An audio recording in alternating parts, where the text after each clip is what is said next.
tadi kita telah pergi kepada pola tu, penerangan ataupun introduction pasal pola, apa benda pola. Okay, so bila kita dah faham pola, barulah kita boleh tengok, cikgu nak tengok lah korang ni betul-betul faham ke tak. Okay, ini adalah buku teks korang. Okay, alright, tadi yang corak bendir cikgu bagi kan, so dia corak tu dia akan jadi macam ni lah. Okay, corak tu dia akan jadi something like this. Bila kita ada ubi, kita buat corak bintang macam ni, bila kita tekap dia akan jadi macam ni. Benda yang sama berulang-ulang. Okay, bawang benda yang sama berulang-ulang. Yang ni tak tahu apa benda tapi benda corak dia yang sama berulang-ulang. Okay, alright, tapi kalau macam ni pula macam mana? Yang ni yang ni macam mana pula? Okay, kalau yang macam ni corak dia, tengok kejap.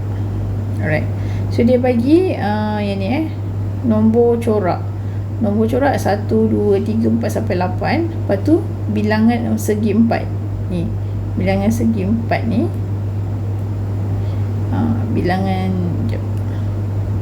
bilangan segi 4 ni kan, dia bertambah. Okay, bila nombor corak ialah 1, bilangan segi 4 pun 1. Yang ni lah, ni segi 4. Bila nombor dia ialah 1, bilangan segi 4 1. Bila bilangan nombor corak dia ialah 2, dia punya segi 4 tu 4. 1, 2, 3, 4. Nampak?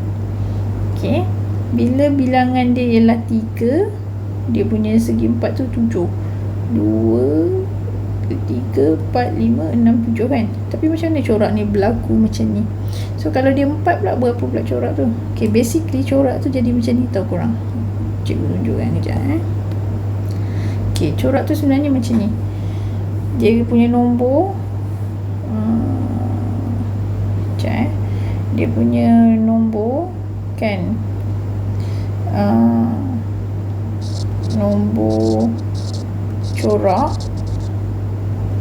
So dia bagi 1, 2, 3, 4, 5, 6, 7, 8. Betul tak?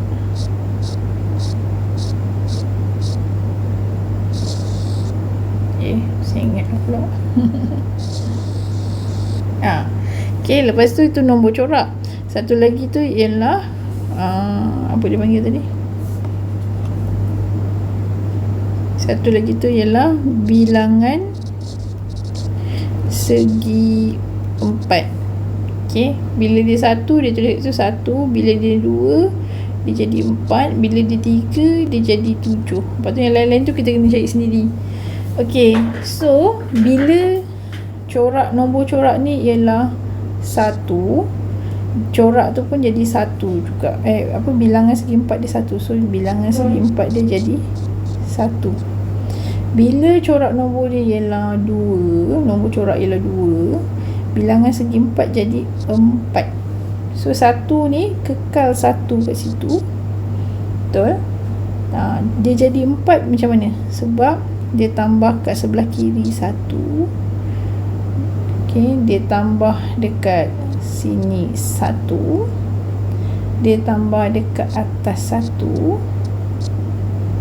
kan, dia tambah 3. Okay, jadi dia tambah 3. 1, 2, 3. Yang ni memang kekal ada 1 tadi tu. Ni kotak yang keempat. Maksudnya bilangan segi 4 tu jadi 4. Ada 4 lah. 1 ni memang dah ada daripada awal tu. Betul tak? So 1 ni memang dah ada dah kat sini. Yang dia tambah tu ialah kat tepi ni, kat sini dengan kat atas ni. Okay, so total segi 4 tu kiranya dekat sini ialah total segi 4 yang ada tu. So dia ada 4 segi 4. So sekarang ni kalau corak nombor dia ialah 3 pula. Okay, sekarang kita dah ada 4 macam ni kan. Dah ada 4 dah. Sekejap Okay, 1, 2, 3 ataupun jap.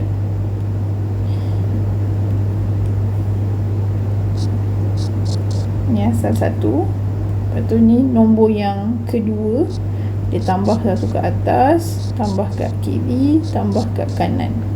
So dia jadi 4 kotak. Okay, sekarang ni kita tengok kalau corak dia yang ketiga ni pula, nombor corak ketiga.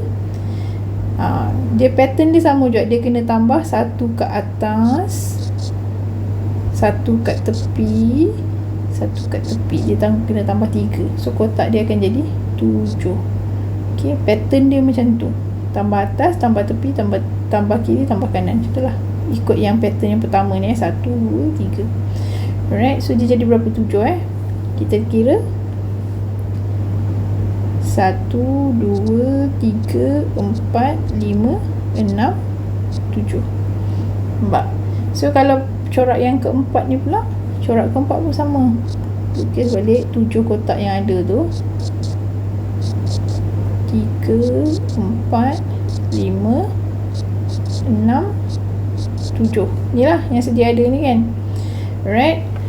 So sekarang bila corak nombor corak dia yang keempat sama juga. Kena apa? Kena tambah 1 dekat atas. Pattern dia macam tu, pola dia, pattern dia, corak dia begitu. Tambah 1 atas, tambah 1 tepi kiri, tambah 1 tepi kanan. So dah ada 7, campur lagi 1, 2, 3. Ni dah ada 7 kan? Ni 7 ni. Tambah 1, 2, 3, 7, 8, 9, 10. So dekat nombor corak yang keempat dia ialah 10. Okay. So sekarang latihan untuk kamu. Cikgu nak korang carikan bilangan segi 4 untuk apa? Bila nombor corak dia 5, 6, 7 dan 8. Buatkan yang tu. Lepas tu jawab dekat dalam grup. Okay.